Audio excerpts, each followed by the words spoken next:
You're listening to the Prospect Blueprint, exclusively on twoadays.com, the #1 source for college coach reviews and ratings, as well as recruiting tips and resources for college athletes. Have a coach you'd like to leave a review for or research before you make an expensive decision? Only at twoadays.com. Hello and welcome to the Prospect Blueprint. I'm Kelly Kleiman, and my battery mate is Mr. Rick Dempsey, 24-year MLB vet, fan favorite with the Twins, Yankees, Orioles, Brewers, and the Dodgers, and the 1983 World Series MVP for the Baltimore Orioles. Hi, Rick. How you doing? I'm doing very good, man. Anxious to get into Jeff for a little bit here, but yeah. Let's talk about this guy. The incarnation of Earl Weaver in the college. He's in a tough division. Our guest tonight is a highly successful coach who has been around for a few seasons. At the Prospect Blueprint, we salute longevity, and this outstanding baseball coach has that and a whole bunch of wins in a very tough division.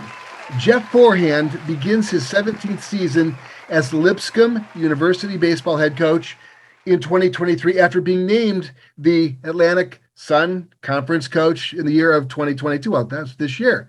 So congratulations. And he's looking for a repeat, huh? That's right. That's right. You know how those Coach of the Year awards work, don't you? Well, good players. You got good players. Yeah. It's relying on the guys who pitch and hit and play defense. Now, Coach Forehand took the helm in 2007. He hasn't looked back since. His overall record as a collegiate head coach is 633 and 585 and 1 somehow in 22 total seasons. He's earned his 600th career win on February 19th of last year, and you've won 2 ASUN championships and the only 2 NCAA tournament appearances in program history in 2008 and 2015. And I think that the odds are he's got another one coming up. I think he's due. How you doing, Coach? Well, I'm doing great. I really appreciate you guys having any opportunity to talk baseball, especially with you guys. It's going to be a blast. So I hope you're right. I hope it's time for us to be back in that postseason. And we had it set up this year. We just fell a little short, but really liked the team and just fell a little bit short. But looking forward to them coming back to school here in a couple of weeks. How's that recruiting process? I was saying to a couple of the other coaches, man, that's the one thing that would keep me from being a coach is knowing how to recruit. You obviously, your record proves it. You obviously know how to recruit. How's your summer been so far this year? Busy recruiting. It never stops. It never ends. And excuse me. Fortunately, I got some assistant coaches that hit the road and they're gone all the time. And, we're working. Heck, we were working up even last night at this same time. I'm talking to one to see if we can get him to come on in for this year. And that's it just never stops. And I think sometimes that's that's the blessing and the curse of our job. We love what we do, but it never slows down. And a lot of guys in the college ranks are jumping over to the pro ball side because at least in the pro ball side, you've got some time off, and we never stop. We may have that opportunity some in November and December to slow down a little bit, but when you're trying to raise up 40 young men, it just it never stops. And again, not complaining. We enjoy what we do, but blessed to have some of these assistant coaches that I have, and they put some good players in front of us, and we just want to raise them up, and hopefully they become we're raising some better sons, husbands, and fathers, and win some games along the way. And I'm just so proud and blessed to be the head baseball coach at Lipscomb University. And like I said, we've had some solid coaches there. My last 2 pitching coaches, one's with the Cubs now, one's with the Yankees. We brought a veteran in now. That's our pitching coach right now, Matt Myers. It's been around Division I baseball for a while, but coaching. I've had some great coaches, and luckily, unfortunately, there's some of them are going to pro ball, but that just means you're on the right guys. Yeah. Well, let's talk a little bit about the recruiting process. What events do you prioritize? What's the criteria that you use to determine where you're going to recruit talent? Is it PG, travel ball tourneys, college summer leagues for Portal and JUCO, all the above? All of the above. And it's, we get a lead on somebody and we usually try to take off and see them.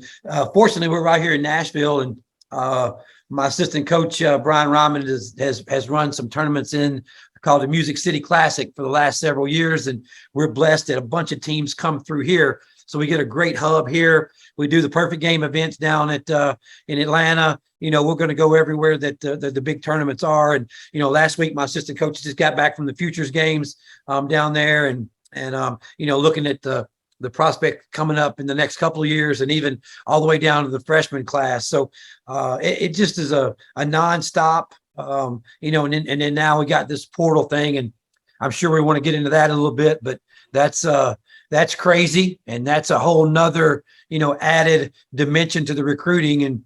And when we get into it, I've got lots of stories for you guys on that. Coach, you don't win 600 games unless you know who the top prospects are. And then again, you got to be a magician to be able to talk to them a little bit and convince guys like that to choose Lipscomb over the SEC and the Big 12 and the ACC teams. You must be pretty good at it. Tell me a little bit about that. Well, I mean, if we go back and all the ones that have gone to those that we've been on that have gone to those teams, and we've probably been a lot better. But the ones we've gotten, we've always taken pride in, the ones we do get, we're trying to develop them. We're trying to help them be better. And, we have a motto on our team. We're looking for the 5-tool player, but we're also looking for the 5-tool person. And we get a guy that comes in there that's a good guy, that is a good player and a great person. We can start packing all those guys together and develop a great culture. And, Belichick says it's best. You got to make your culture contribution off the field first, long before you make it on the field. And, then we turn into guys, then when I get there, I'm blessed with Caleb Joseph and Rex Brothers, who big leaguers, and Josh Smith was a big leaguer. So when I got there, we took over some really good players. And then, from then on out, we've had some drafts. We had 2 guys picked up this time in the draft. So I give that credit to my assistant coaches. They, they're beating the pavement on the phone all the time. And, we got a beautiful place. If we can get somebody to campus, I think we got a great opportunity to get them.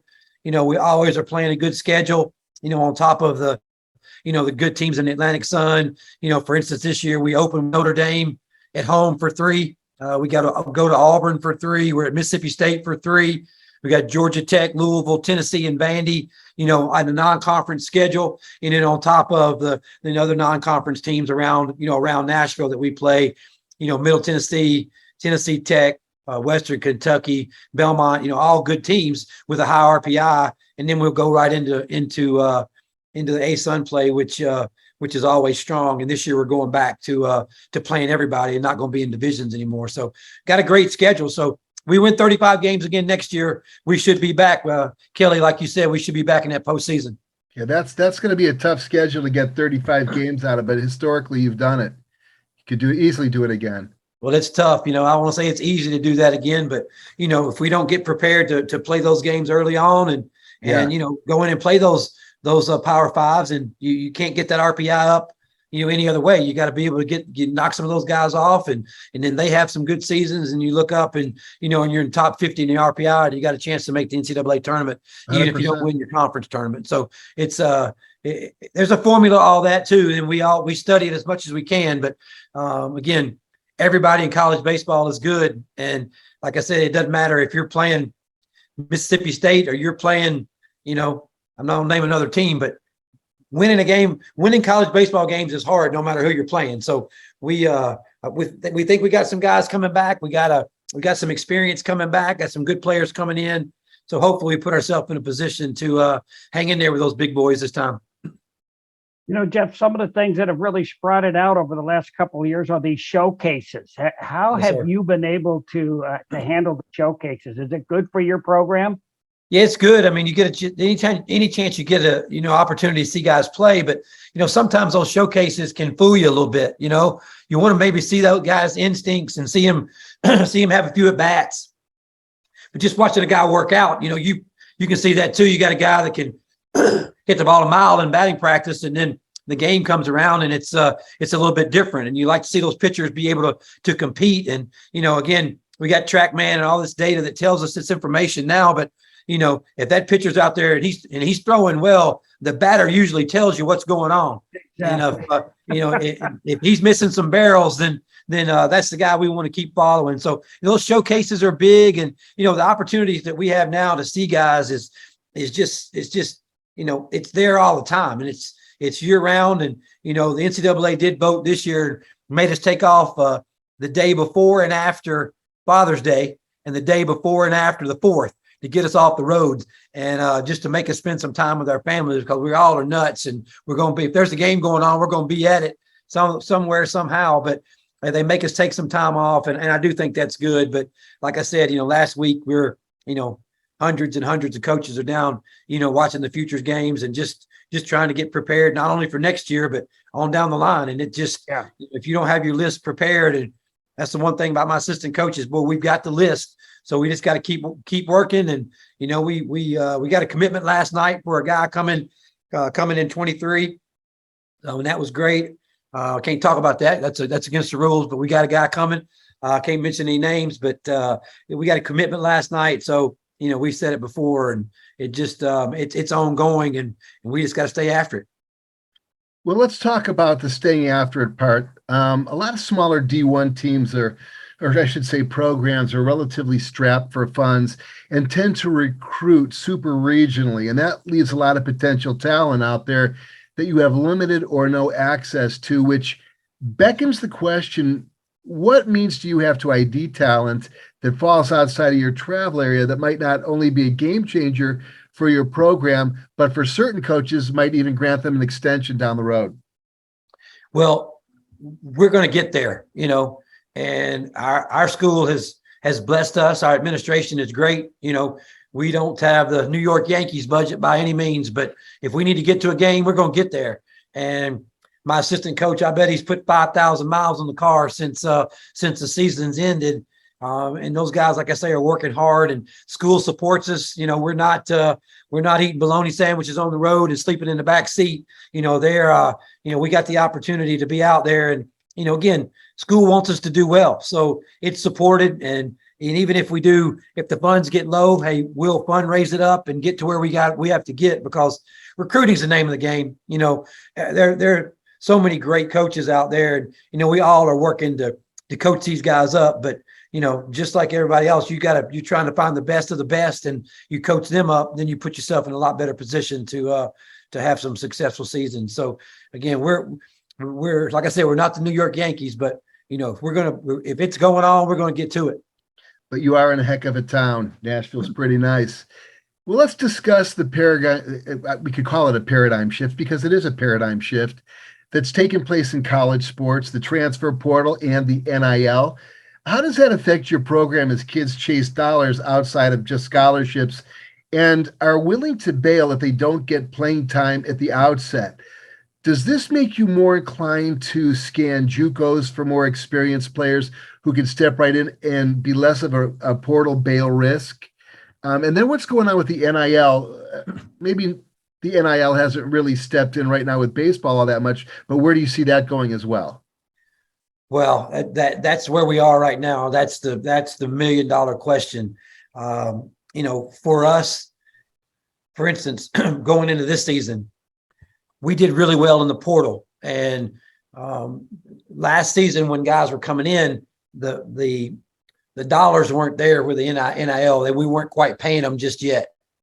So we did really well in the portal, because small school, we don't have the ability to pay you an NIL just yet. And I had a conversation with one of our administrators the other day, is that, we're going to have to get in the game, or we're going to have to talk about the game, because right now we're not in it, and we're going to have to get there.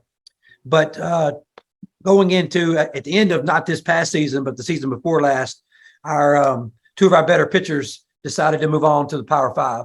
And again, I no hard feelings. I was disappointed because I wanted them to stay, but one left for Auburn, one left for Kentucky. And our closer was at Kentucky. He was first team all conference SEC, got drafted in the 10th round. So he was a good player. And the guy that was our setup guy that went to Auburn, he was a good player too, had an arm injury this year. But even though those two guys went out, well, we brought in some good players, and we had some transfers guys come in, some guys that started out at Division I schools, and then, like you said, Kelly, go back to junior college, and then so we got guys that right out of high school went to some Power Fives, didn't work out for them. They went back to JUCO, really made their name, and then we picked them up. Guy turned into our number one starter, was one of those guys that was our closer that just got picked up with a free agent with the Orioles at the end of the draft this year. We picked those kind of guys up, and then we had, our third baseman was a bounce back. Our shortstop was a bounce back this past year. So we had some homegrown guys that were in the lineup. We had a mid-semester transfer that came to Lipscomb to go to grad school. It was a local kid that transferred back in from Duke and hit double-figure home runs and double-figure doubles. And, just guys like that we were able to stay with, that we knew when they were here. They finished their career at a Power Five, and then came back and played for us. And that's the reason we were successful. And Kelly, you hit it right on the head, because at some of these smaller schools, if we hit on the freshman and the freshman jumps in there and plays every day and has a great freshman year, well, what's going to happen? And again, it's hard for me to say, when big Power Five school is calling you and going to give you NIL money and going to pay for your school, and you get a chance to play in the SEC or the ACC, the Big 12 or whatever you want to call it.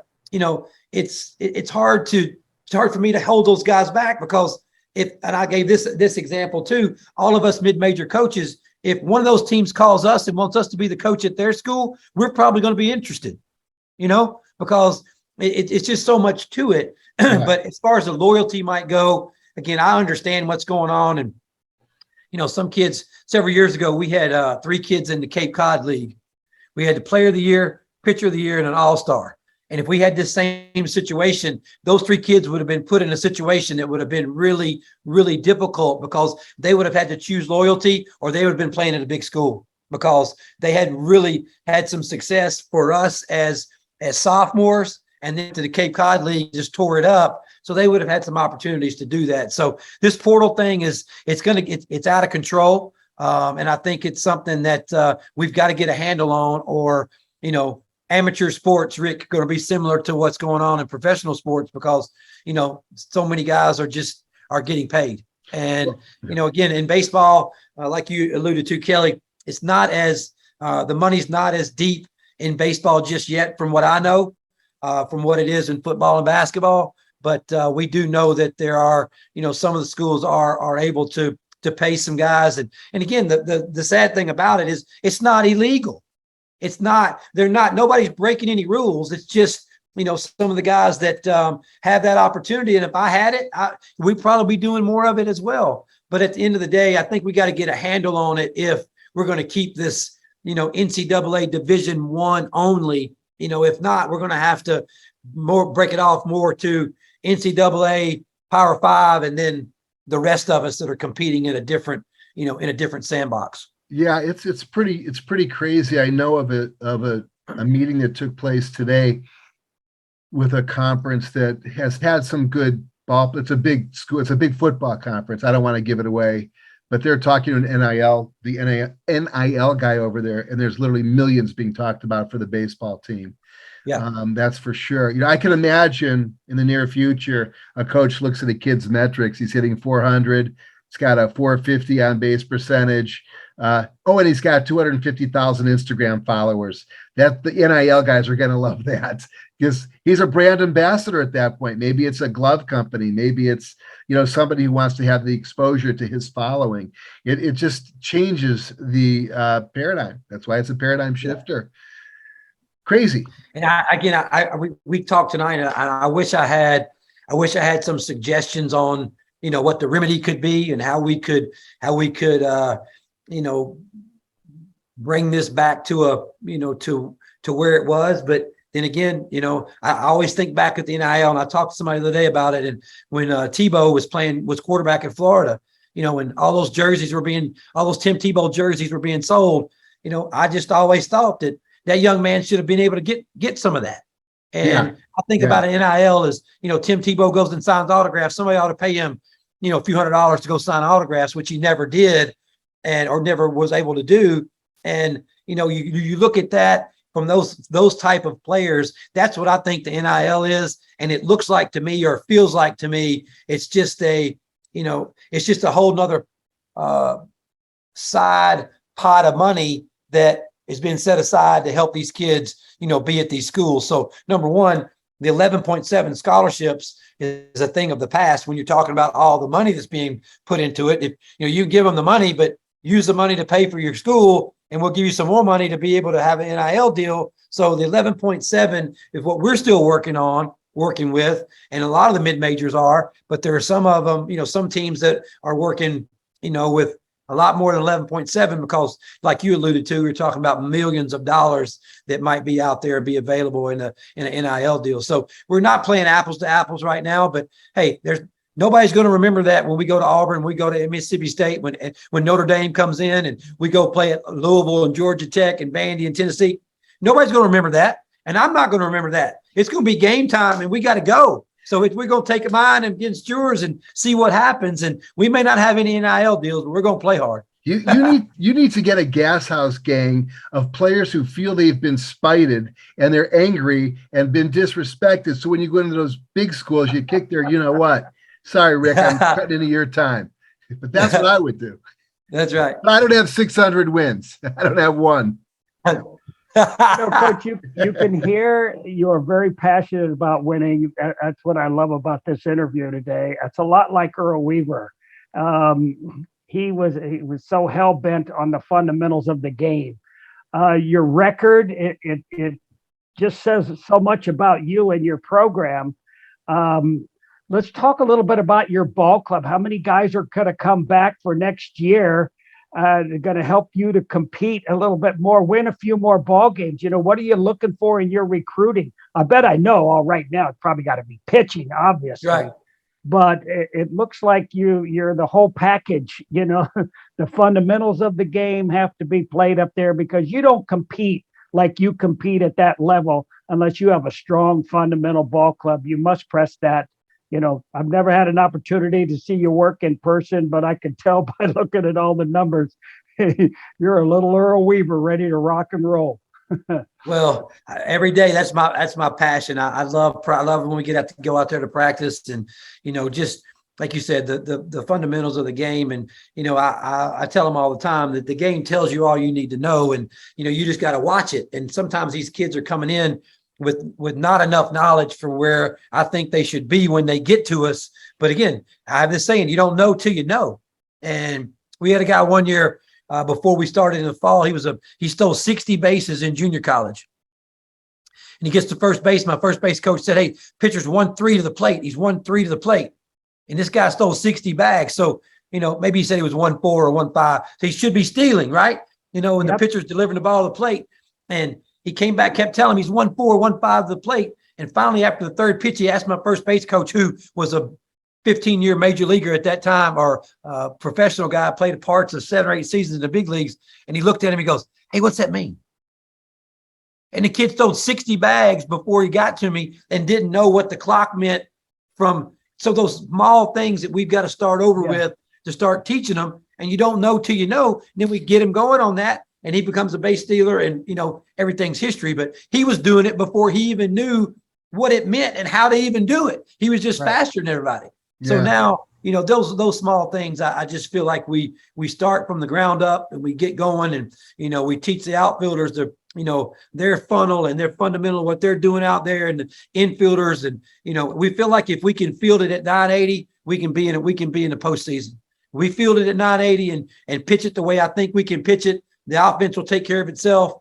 We had our best offensive season last year than we've had in many, many years, but we pitched it pretty well too. And we got the defensive player of the year coming back at shortstop. So we should be able to pick it up a little bit too. What years are you looking for? So your 22 is probably maybe fully recruited. What are you looking for 23? We always like to bring in a catcher. We always like to bring a catcher in every class. We kind of got behind with that this year. We're going to bring a couple in this time. Obviously, we're always looking for that next pitching guy. When we got a couple in the portal. We got 3 pitchers coming in that are going to be grad student transfers, which give some experience there. But we're always looking for, we want to stay up the middle. Rick, you know what I'm talking about. The pitcher, the catcher, the shortstop, and the outfielder. What's that? Am I too old to come in for this program, man? You Hey, got I me think all you could excited. do it. Hey, you and Caleb Joseph can go battle it out. Too funny. I'll catch circles around Caleb. That's right. That's right. He's too big to mess with, though. Well, Coach Jeff Forehand, Lipscomb University, we want to thank you for joining us. Good luck out there. Let's stay in touch. Wow. That's about all the time we have for tonight. Rick, do you have any parting words? You guys, I just really appreciate it, man. You guys get me fired up, and and Kelly, I apologize for last time I left you guys hanging out there. I couldn't remember what I was supposed to do. I think I'm getting old. I told my wife I gotta. When my players do that, they know what I tell them. When they have an excuse, I said, "You just got to play better, Coach. You got to play better." I don't want to apologize, but I really appreciate you guys having me on, and man, such a blast tonight. And hey, if I can ever come back, man, I would love to do it. You guys are in Nashville. You look me up. Definitely. Will do. Well, that's all the time we have for tonight. From all of us here at the Prospect Blueprint, keep your chin in and your eyes on the ball. Have a good evening, and we'll see you soon.